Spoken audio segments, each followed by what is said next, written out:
राधे राधे दोस्तों, कैसे हैं आप सभी। स्वागत है आप सभी का मेरे एक और नए ब्लॉग में।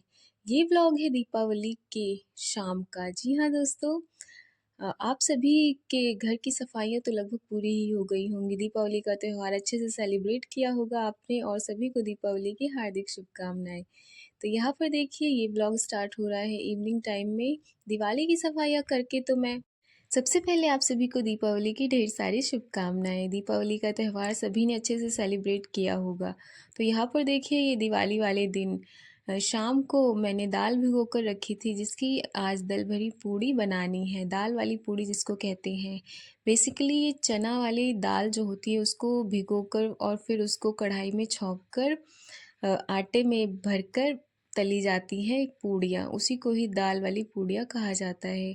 और हमारे घर पर ये बनना कंपलसरी है, क्योंकि दाल भरी पूड़ी जो है वो हर दीपावली पर बनाई जाती है। शाम में बनाए चाहे सुबह में, बननी कंपलसरी है। तो यहाँ पर देखिए, उसके प्रोसेस को करने में मैं लग गई थी। दाल को भिगो कर रख दिया था 12 बजे के टाइम, और फिर अब अभी बज रहे हैं 4 शाम के। तो यहाँ पर देखिए, दाल को मैं पानी से निकाल कर कढ़ाई में डाल रही हूँ, और मैंने तड़के के लिए मिर्ची और लहसुन डाला हुआ था कढ़ाई में। तो यहाँ पर मैंने दाल को डाल दिया है कढ़ाई के अंदर, और फिर जब तक ये पकेगी तब तक मैं दूसरा काम कर लूँगी, क्योंकि थोड़ा बहुत खाना बना रहेगा तो फिर मुझे दिक्कत नहीं होगी। क्योंकि 6 साढ़े 6 बजे तक तो लगभग पूजा स्टार्ट ही हो जाती है, और फिर उसके लिए रेडी भी होना होता है। तो यहाँ पर मैं 4 बजे से ही लग गई थी कि थोड़ा बहुत मैं अपना काम फिनिश कर लूँ और फिर उसके बाद अच्छे से दिवाली सेलिब्रेट कर पाऊँ। तो यहाँ पर मैंने दाल को तड़का लगा कर रख दिया था, और फिर इसके अंदर थोड़ा सा पानी भी ऐड कर दिया है कि जिससे कि जल्दी से पक जाए। और यहाँ पर देखिए, हमारी दाल लगभग लगभग पक चुकी थी और मैं इसको चला रही थी। ये अच्छे से पक जाएगी तो मिक्सर ग्राइंडर में पीसने में भी आसानी होगी। दीपावली का त्यौहार कितनी सारी खुशियाँ लेकर आता है, घरों में कितनी ज़्यादा रौनक होती है, और जो लाइट्स से डेकोरेशन होती है हर घर की, वो तो देखने में बहुत ही अच्छी लगती है। हमारे घर भी लाइट्स की डेकोरेशन 2 दिन पहले ही हो जाती है। और देखिए, यहाँ पर ये हमारी जो दाल है ये बनकर रेडी हो गई है, और अब मैंने इसको निकाल लिया है थाली में। अब ये थोड़ी देर ठंडी होगी और फिर उसके बाद मैं मिक्सर ग्राइंडर में इसको पीस लूँगी और रख दूँगी, क्योंकि फिर जब बाद में सभी लोग खाने के लिए बैठेंगे तभी गर्मा गर्म इसको बनाऊँगी।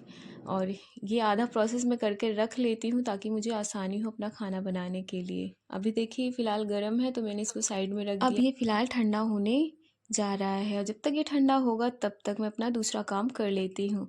पता है आज मेरे साथ क्या हुआ था, मैंने इसके अंदर हल्दी डाली ही नहीं थी, क्योंकि मैं जल्दी जल्दी में भूल गई थी। और जब इसकी पूड़ियाँ बनी थी सभी ने खा ली, और फिर जब सबसे लास्ट में मैंने खाई तब मुझे रियलाइज़ हुआ कि हाँ, मैं इसमें हल्दी डालना भूल गई थी। और पता है आपको, किसी ने नहीं बताया कि हाँ, इसके अंदर किस चीज़ की कमी है। लेकिन फिर भी ये खाने में अच्छी ही लग रही थी, उतनी बुरी नहीं थी। हल्दी डाल दो तो थोड़ा सा अलग फ्लेवर भी आ जाता है और थोड़ा सा टेस्टी भी लगने लगता है। लेकिन जो हुआ सो हुआ, वो जल्दी जल्दी में था। अच्छा हुआ किसी को पता नहीं चला, या फिर लोगों ने कहा ही नहीं। तो यहाँ पर देखिए, ये ठंडी हो गई है दाल। अब मैं इसको थोड़ा थोड़ा करके मिक्सर में डालकर अच्छे से पीस लूँगी, क्योंकि गरम दाल को अगर मिक्सर में डालकर पीसती तो इसके ख़राब होने के बहुत ज़्यादा चांसेस थे। ये हमारा जो ग्राइंडर है बहुत जल्दी ख़राब भी हो जाता है। तो यहाँ पर देखिए, दाल को थोड़ा थोड़ा करके मैं मिक्सर में डाल रही हूँ, और अब मैं जा रही हूँ इसको पीसने के लिए।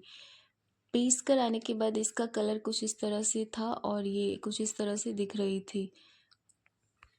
अब इसको मिक्सर में से निकाल कर दूसरे बर्तन में कर लेते हैं, और फिर दूसरा जो थोड़ा और दाल बचा हुआ है उसको भी पीस कर इसी बर्तन में डाल देंगे, और फिर ये वाला काम भी मेरा ख़त्म हो जाएगा।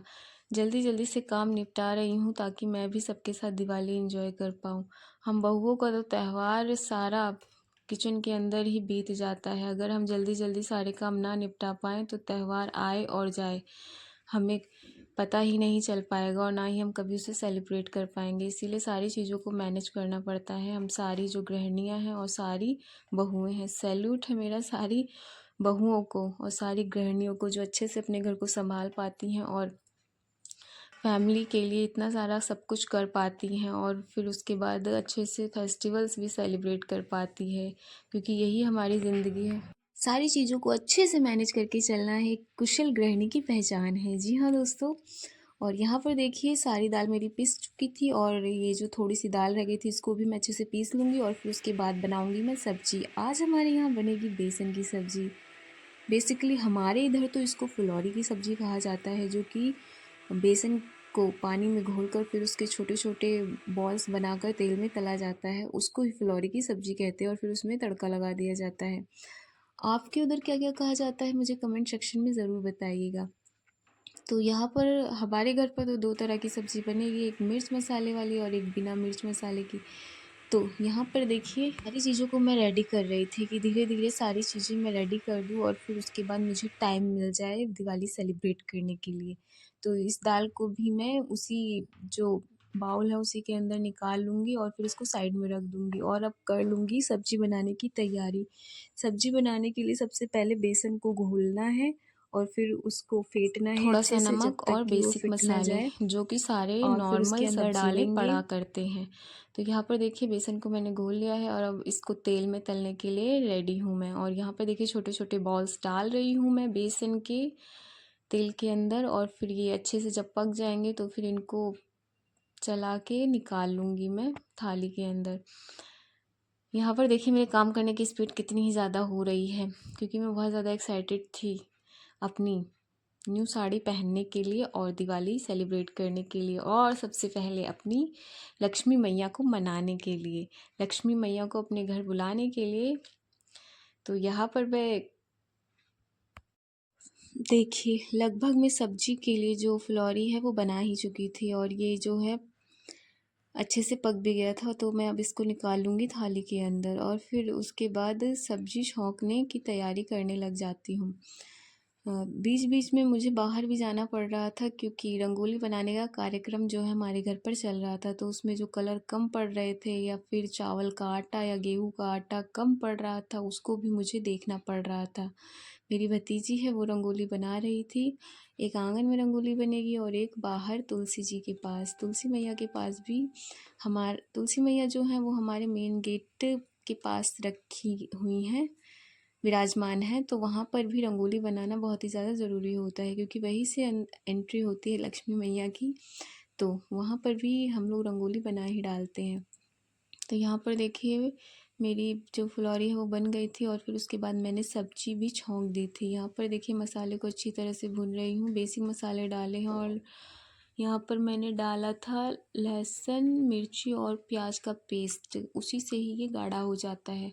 तो यहाँ पर देखिए नमक भी डाल रही हूँ मैं और इसको अच्छे से भुनने के बाद जब तक ये तेल ना छोड़ेगा फिर इसके अंदर डालेंगे ये बेसन का पानी। बेसन का पानी ये डाल देंगे और फिर उसके बाद ये अच्छे से बॉईल होगा। बॉईल अगर ये अच्छे से हो जाता है बहुत देर तक पकने के बाद, इसका जो टेस्ट आता है वो क्या ही बताऊँ मैं आपको। आप लोग इसको अच्छे से बहुत देर तक बॉईल करा करिए, तभी इसका टेस्ट मिलता है। लगभग 15 से 20 मिनट तक इसको अच्छे से बॉईल करिए धीमी आंच पर, फिर देखिए इसका टेस्ट कितना अच्छा आता है। तो यहाँ पर सब्जी का मसाला अच्छी तरह से भुन गया है और मैं अब इसमें डालने वाली हूँ ये बेसन का पानी। बेसन का पानी जो है ये उन्हीं में से निकला है जिसकी मैंने बॉल्स बनाई थी। और यहाँ पर देखिए जो धनिया पत्ती है वो भी मैंने काट कर रख लिया था, क्योंकि धनिया पत्ती को सब्जी में डालने से इसका टेस्ट दुगना बढ़ जाता है। यहाँ पर देखिए मेरी सब्ज़ी लगभग बनकर तैयार हो गई है। अब इसमें बाउल जो है इसको बॉईल अच्छे से होने देंगे, ये अच्छे से बॉईल होगी तभी इसका टेस्ट आएगा। तो यहाँ पर मैंने इसको रख दिया है धीमी आंच पर बॉईल होने के लिए और फिर उसके बाद देखिए एक एक करके मैंने सारे अपने काम लगभग में पूरे कर लिए और अब मैं जाऊंगी रेडी होने के लिए, क्योंकि इसी दिन का बेसब्री से इंतज़ार हो रहा था। अच्छे से सफाइयाँ हो रही थी तो फिर सेलिब्रेट करना तो बनता ही है, और दीपावली तो हमारा सबसे बड़ा फेस्टिवल है। तो यहाँ पर देखिए सब्ज़ी लगभग बन गई है और मैं आ गई हूँ रेडी होकर। यहाँ पर देखिए मेरी अम्मा जो हैं वो आरती कर रही हैं माता जी की। एक तो यहाँ पर देखिए हमारे घर पर भगवान जी की पूजा हो रही है और ये सारे दिए रखे हुए हैं। अब जब आरती हो जाएगी तो फिर उसके बाद हम लोग ये दिए जलाएंगे। तो यहाँ पर मैं भी बैठ गई थी आरती करने के लिए और फिर देखिए एक एक करके सारे दियों को मैं ला रही हूँ, एक एक कमरे के सामने रख रही हूँ। ये मेरा कमरा है और फिर उसके बाद भगवान जी के मंदिर के सामने भी इस दिए को रखा है और भगवान जी के मंदिर में पर देखिए नीचे का जो काम है वो मेरा लगभग में फिनिश हो गया था और अब हम जाएंगे छत के ऊपर दिए जलाने के लिए। तो यहाँ पर देखिए मैं आ गई थी छत के ऊपर। यहाँ पर मैंने दिया लगाया और फिर ये देखिए बाहर से मेरे घर का लुक कितना ही प्यारा लग रहा है। ऐसे लग रहा है कि भगवान जी साक्षात हमारे ही घर में आ रहे हैं। और यहाँ पर देखिए बगल वाले घर भी अच्छे से डेकोरेट हो रखे हैं। और फिर उसके बाद देखिए यहाँ पर हमने थोड़े बहुत पटाखे जलाए। ये है चक्री जिसको मैंने जलाया और ये देखिए कितनी अच्छी लग रही है। छोटे छोटे थे बचपन में तो फिर जब ये जलाया जाता था तो इसके ऊपर हम लोग कूदते थे लेकिन अब ऐसा नहीं कर सकते हैं। तो यहाँ पर देखिए बगल वाले जो छत है वहाँ से पैराशूट छोड़ा गया और ये आसमान में उड़ते हुए जा रहा है।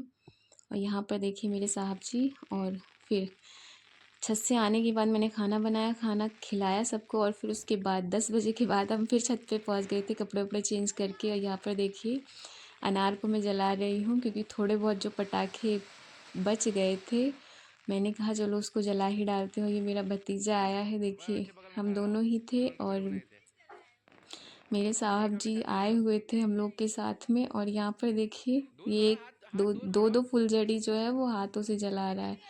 और दो नहीं थी एक्चुअली में 3 थी जो कि फिर इसको डांट भी पड़ी थी इसके लिए। और फिर देखिए यहाँ पर मैं भी वही और यहाँ पर जलाने देखिए जा मैं भी रही हूँ। फुलझड़ी जलाने जा रही हूँ क्योंकि ख़त्म तो हमको करना ही था। तो यहाँ पर देखिए दोनों हाथों से जलाने के बाद दोनों हाथों का उपयोग किया मैंने। और ये देखिए यहाँ पर ये कूद रहा है। ये मुझे भी बुला रहा था कि चाची आई कूदते हैं। और ये देखिए कितना मज़ा आता है ये सारी चीज़ें करने में। बचपन दोबारा से लौट कर आ जाता है जैसे, क्योंकि हम बहुएं हैं, हमको ये सारी चीज़ें बहुत ही मिस होती हैं अपने मायके की। और यहाँ पर देखिए एक पैराशूट बचा हुआ था जिसको हमने आखिरी में जलाकर ख़त्म किया आज के पटाखे। तो बहुत बहुत हैप्पी दिवाली आप सभी को। दिवाली की ढेर सारी शुभकामनाएं और ये दिवाली का पर्व ऐसे ही हमारे जीवन में आता रहे, खुशियाँ लाता रहे। मिलते हैं नेक्स्ट व्लॉग में।